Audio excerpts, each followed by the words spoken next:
अहिल्यानगर जिल्ह्यातील सीएनजी वाहनधारकांसाठी एक आनंदाची बातमी.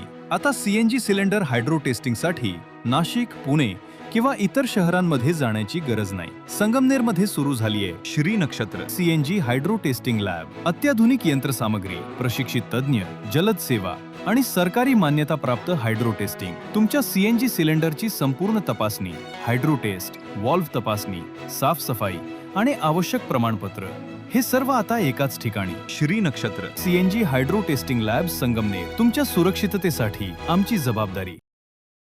संगमनेर तालुक्यातील मंगळापूर येथील रस्त्यावरील अतिक्रमण काढून रस्ता खुला करावा यासाठी मंगळापूरचे शेतकरी कुटुंबासह प्रांत कार्यालयासमोर उपोषणाला बसलेत. सर्वे नंबर 78 मधील सामायिक मिळकतीचा रस्ता काही व्यक्तींनी बेकायदेशीररित्या अडवून तिथं अतिक्रमण केलंय. त्यामुळे सदर सर्वे नंबरमधील शेतकऱ्यांना त्यांच्या शेतामध्ये ये जा करण्यासाठी मोठी अडचण येते. शेती अवजारं आणि शेती पीक काढण्यास अडचण येत असल्यामुळं शेती पडीक ठेवावी लागतीये. न्यायालयानं वेळोवेळी सुनावणी करून आमच्या बाजूनं निकाल दिलाय. संगमनेर तहसील, प्रांत कार्यालय, दिवाणी न्यायालयातही आमच्याच बाजूनं निकाल लागलाय. उच्च न्यायालय औरंगाबाद खंडपीठात देखील आमच्या बाजूनं निकाल लागलेला असतानाही संगमनेरचे महसूल आणि तहसीलदार आमचा रस्ता खुला करून देत नाही. त्यामुळं आमच्यावर आमरण उपोषणाची वेळ आली आहे, असं उपोषणकर्त्यांनी सांगितलंय. मी एक शेतकरी कुटुंबातील मुलगी आहे. आमच्या वडिलांनी आयुष्यभर कष्ट करून शेती केली. गेली 5-6 वर्षापासून या रस्त्याच्या वादामुळे माझ्या कुटुंबियांना आणि वाड्यातील सर्वच लोकांना आर्थिक आणि मानसिक त्रास सहन करावा लागत आहे. आज आमच्याकडे उच्च न्यायालयाचा निकाल असूनही त्याची अंमलबजावणी होत नाही, म्हणून आम्ही आज हा आमरण उपोषणाचा मार्ग स्वीकारला आहे. आम्हा सर्वांची फक्त एवढीच विनंती आहे की उच्च न्यायालयाने दिलेल्या आदेशाचा सन्मान व्हावा आणि तातडीने कारवाई होऊन आम्हा शेतकरी कुटुंबियांना न्याय मिळावा. मी संबंधित महसूल, पोलीस प्रशासन आणि भूमी अभिलेख सर्वांना हात जोडून कळकळीची विनंती करते की माझ्या वाड्यातील या शेतकऱ्यांना त्यांच्या शेतापर्यंत जाण्याचा रस्ता हा मोकळा करून द्यावा. हा रस्ता आमचा हक्काचा आहे. आम्ही कोणाच्या खासगी मालमत्तेतून किंवा कोणावर अन्याय करून हा रस्ता मागत नाही, तर हा रस्ता सरकारी आणि हा नकाशांवर आमच्याकडे पुराव्यासहित आज आम्ही दाखल केलेला आहे.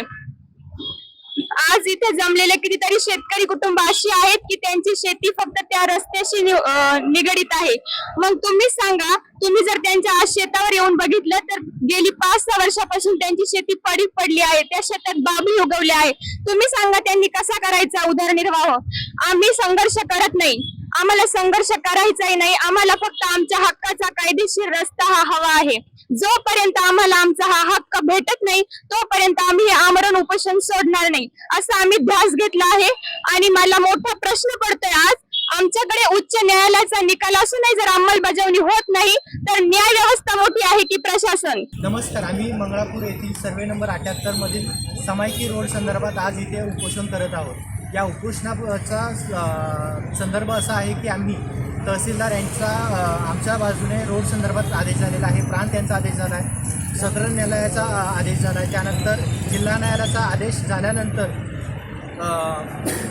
औरंगाबाद हायकोर्टाचा देखील आदेश आमच्या बाजूने झाला आहे.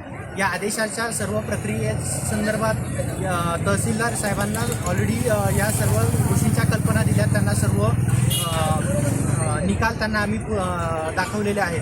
तरी देखील आम्हाला आज उपोषण करण्याची वेळ येते, कारण आम्हाला रोडवरती जे तिथे जाऊन रोड खुला करायला हवा ती प्रोसेस होत नाही आहे. तर आमच्या सर्व शेतकऱ्यांच्या वतीनं आम्ही हे आंदोलन असंच चालू ठेवतो जोपर्यंत आम्हाला रस्ता मिळत नाही. काय मंगळापूर म्हणजे कोणता रस्त्याविषयी बोलतात तुम्ही? सर्वे नंबर 78 मध्ये काय कोणतं अतिक्रमण आहे तिथे? अतिक्रमण त्यातला काही पार्ट जो आहे तो रोड चालू आहे, पण तो वैयक्तिक एका कुटुंबासाठी चालू आहे. बाकीच्या त्या रस्त्याला असलेल्या लगतच्या शेतकऱ्यांसाठी तो रस्ता बंद आहे.